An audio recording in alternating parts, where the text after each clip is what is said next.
Bonjour à toutes et à tous. Aujourd'hui, avec Giorgio, on explore un duo puissant, prospective et agilité en entreprise. Bonjour, deux approches qu'on associe rarement, alors qu'elles se complètent parfaitement pour naviguer en incertitude. Et ce n'est pas réservé aux grandes structures, c'est utile pour toute organisation qui veut rester pertinente dans un monde qui bouge. Alors, qu'est-ce que la prospective et pourquoi c'est utile ? La prospective, c'est pas prédire l'avenir, c'est explorer plusieurs futurs possibles sans chercher à deviner ce qui arrivera. Et l'agilité, c'est avancer par étapes, s'adapter en continu. La prospective ouvre le champ des possibles, l'agilité permet d'y progresser. Eh ouais, une belle image. La prospective, c'est un peu la longue vue pour repérer les îles et l'agilité, c'est ajuster la voile pour y aller malgré les vents. Et dans un monde incertain, mieux vaut une équipe souple qu'un plan figé. C'est valable pour une PME, une grande entreprise, comme pour une collectivité. Quels sont les grands principes de base ? On s'appuie sur 4 leviers. Observer, conscientiser, imaginer, prototyper. On vous les présente avec des exemples concrets. Observer. Alors, commençons par repérer les signaux faibles. Le futur est parfois déjà là, mais il est discret. Exemple, les vélos électriques.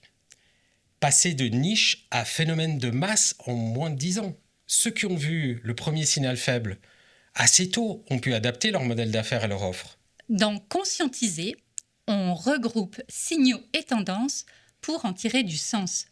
C'est comme assembler un puzzle. Chaque pièce seule ne dit rien, mais ensemble, elles révèlent un paysage. Ensuite vient une phase originale, l'imagination.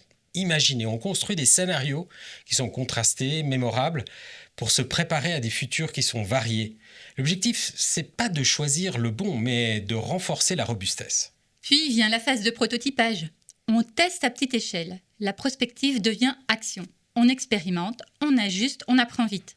On réduit ainsi les risques avant de généraliser. Un exemple qui illustre bien cette approche. Un hôpital belge qui a d'abord pensé classiquement à son architecture et puis ensuite a repensé cela avec une démarche prospective. Ils ont imaginé des futurs, épidémies, croissance locale, vieillissement de la population, et conçu des salles modulables, adaptables selon les besoins.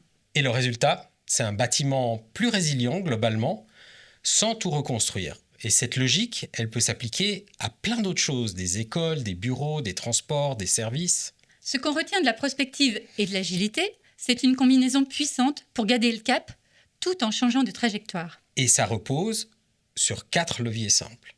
Observer, conscientiser, imaginer et prototyper. On ne cherche pas à prédire, mais à se préparer à agir, quel que soit le scénario. Et ça, c'est une vraie force pour toute organisation qui veut durer.